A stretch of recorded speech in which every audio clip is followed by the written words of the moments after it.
Hi, ladies and gentlemen, Anthony Jordan here reporting from the Crown Plaza, and it's an absolute honour right now to meet a pioneer in the game, a legend in the game, the one, the only Mr. Vegas. How you doing, sir? I'm good, man, I'm good. Thanks for having me on the programme. No, thank you. So, as we've just seen, the new album, Ism, is out. Yes, it's out.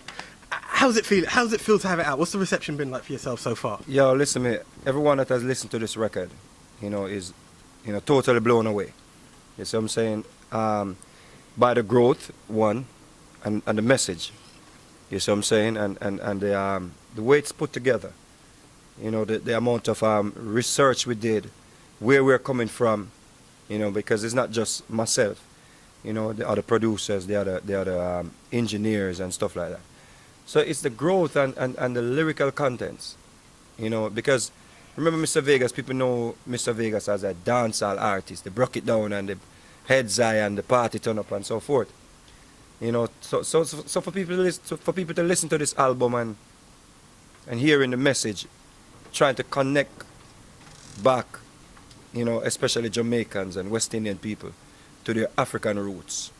Because that's the whole purpose of this album, to connect back especially West Indian people to their African roots. Because we have totally forbidden, or most of us, some people are awakened now, totally, forbidding our culture and where we're coming from. And when I started my journey through Christianity to where I'm at now, you see what I'm saying? And getting to find out that everything started in the motherland. Indeed. Yes, I. Yeah. That is very important, and I think with the power that you have, it's important for people to be able to get that message received from someone who can influence them. This is something I would like to congratulate you on, sir, to use your power to spread the word and influence people further to gain that knowledge. And that is, I think, that is the reason why I have a platform. You see, social media was created to spread, messages. It's not going to be always good. But what are you going to do with your platform? You see what I'm saying? Are you going to try and make a difference? You see what I'm saying? Are you going to try and make a difference in spreading, some form of positivity? What are you going to put in the universe? Because, things are coming at you. But what are you going to adhere to?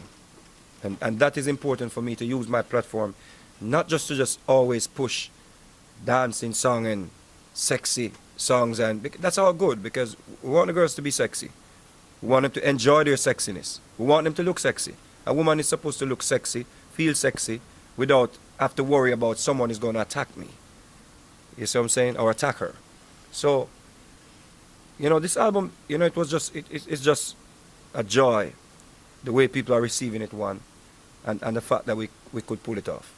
No, I do congratulate you on that, sir. You said it was a lot of research in building the album. How long did that take to let's say, get those discoveries and then put that into music?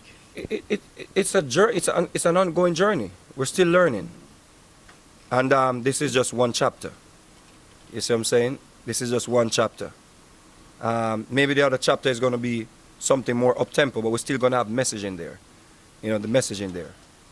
With, why it's important for a girl to exercise, her waistline, the importance of sending the Kundalini energy up her spine, which we don't teach. We don't teach, people to meditate. We don't teach people about their chakras. And everything is a balance. Indeed. And a lot of people don't know that just knowing about the human anatomy, you can actually self-heal. If you know about the pressure points in your body, some things you don't even have to go to the doctor for. Last night I felt like I was catching, the flu or something, that my body was fighting off something. Because I don't say I am sick. Because if I say I am sick, I already manifest that. You understand? If I put that in my subconsciousness, that's going to come forward. So I say I am better. You see what I'm saying? So last night I was like, my body was going through a battle. Today I'm well. You see what I'm saying? So we try to teach people along the line, and over the time working on this album, it's still a learning process. But what we've learned so far, some of what we've learned so far, from the great Ben Youssef. Ben Youssef is like one of the greatest historian of our time. He's an African. That is our story. Too long we've been working with his story. Whose story? His story. Who? It's not our story. What about our story? And for me to try to take this message back to even my people in Jamaica, the West Indies, sometimes it's difficult because they do not know their story.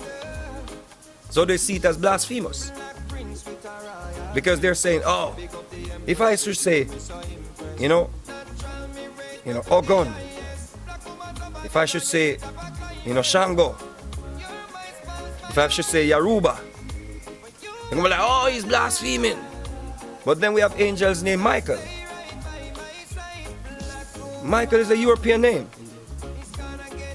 We ain't saying the European mustn't have their angels. But what about our angels? You see what I'm saying? So if you use African names to pay homage to your deities, because the Bible did not tell us about just, the creator or their creator. It told us about all the angels, Gabriel, Michael, all of these names, Matthew, Mark, Luke, John, all these names, disciples. What about our disciples? Like Ben Youssef, Walter Williams and his people.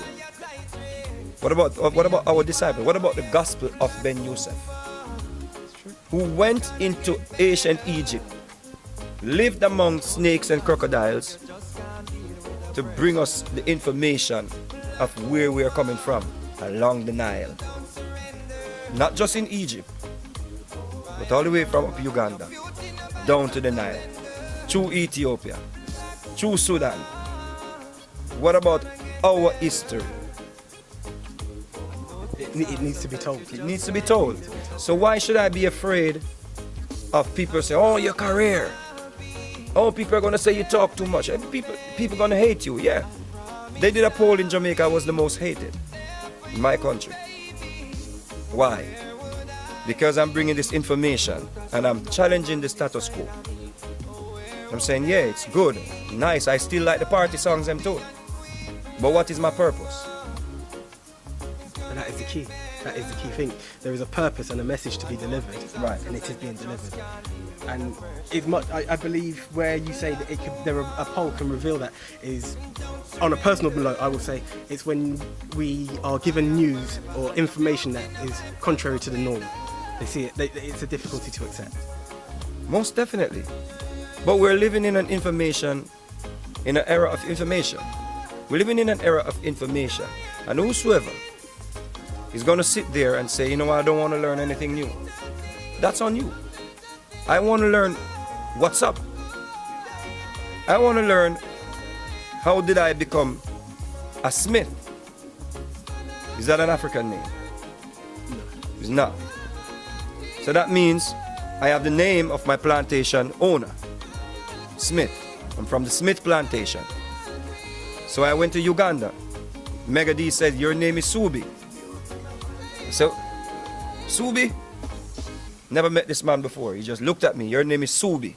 10 years ago. I said, what that means? He said, your hope. I said, okay, I'll take it. So maybe I'm the Black Hope. Not the B-L-A-C-K. The B-L-A-K. Because I lacked nothing. I was born with everything. God gave us everything. Or the Creator, or the Almighty. We got all the resources in Africa. And it's sad, even now, when I speak to Africans in Africa, sometimes it feels as if the people that were taken out, our foreparents that were taken out as slaves, and we as the offsprings, it feels as if some Africans will look at us like, oh, they want to be Africans. No, we don't want to be Africans. I'm an African. And whatever the name was before, that is my land. Indeed. You see what I'm saying? I'm not no wannabe. So if I want to sing a song and sound like Stone Boy, if I want to sing in an African accent, let me sing in it. Don't tell me that I don't. Yeah, I don't have it 100% because they took us out. Teach me it. Be proud when you hear me trying to sound like an African instead of sounding like Mr. Smith. It's about embracing our history. Of course, Indeed. of course. That's true. So let's talk about the tracks at the moment. Wakanda Jam has been out, that, as you said, which is honouring the party side of Mr. Vegas. Yes. It's definitely shown there. It's With the Wakanda message. yes, indeed. Yes. How did one come about creating that? What made you choose that name? The dance in the video that the girls and the guys are doing, it's a fertility dance that I saw in Africa. Okay. The fertility dance, because we are used to our fertility dance. Yeah? So I looked up the dance and I realized that, yo, this is something that, a cultural thing. So, when I saw the movie, I said, yo, I got to make a song, incorporate the dance. And, we understand it's Hollywood, but we understand the message of the movie. It's just showing you that black people were not swinging on whisks or trees. Like a lot of people believe that we were so uncivilized. We were so uncivilized that we were swinging on trees, like monkeys. And that is far from the truth. Civilization started in Africa. We need to own it. We need to own it. No one is gonna bring that to the table and say, hey, we gotta own it. And if you, just like reggae music now in Jamaica, other people are more successful outside of Jamaica doing reggae music. That's why there's a song on the album called Bring Back the Reggae. Because in Jamaica, we ain't playing it. We don't want to do it anymore. So someone else is taking it. Yeah? What do you believe is the reason why it's not being as popular in its homeland? Lack of education. We don't appreciate what Bob Marley did. We do not appreciate what Dennis Brown did, Tennessee did, Barrington Levy did. Until we start appreciating our ancestors, then we will understand the importance to preserve their legacy, to preserve the foundation that they built. It's like your father give you a house, and you just come and you see all this money and you see all of these beautiful things in the house, and you just treat it like your father did not blood, sweat and tears to build it. So you run it down, and then you have to sell it for nothing because it don't worth anything because you mash it up. Yeah? That is one of the sad things in life, that sometimes we take for granted what we see before us and don't know how to treasure it. Indeed. Yep. Currently out now is Black Princess. Right. What's the concept behind that track? How did you come about? Simple. When I started, doing more research and stuff like that, and I realized that, the way they taught us how to treat the woman is a lie. The woman must never be the one that stays silent. Even in our homes, you notice that the woman basically, she, formulate everything. Look how many homes we have with just the woman. Indeed. So why are we going to teach, especially our male kids, that the woman is a weaker vessel? You can only be weaker if there is someone else who is stronger than you. Who else in the house that is stronger than the woman? There's no man there. So how must she be a weaker vessel? So when she goes to church, she get a message from the pastor.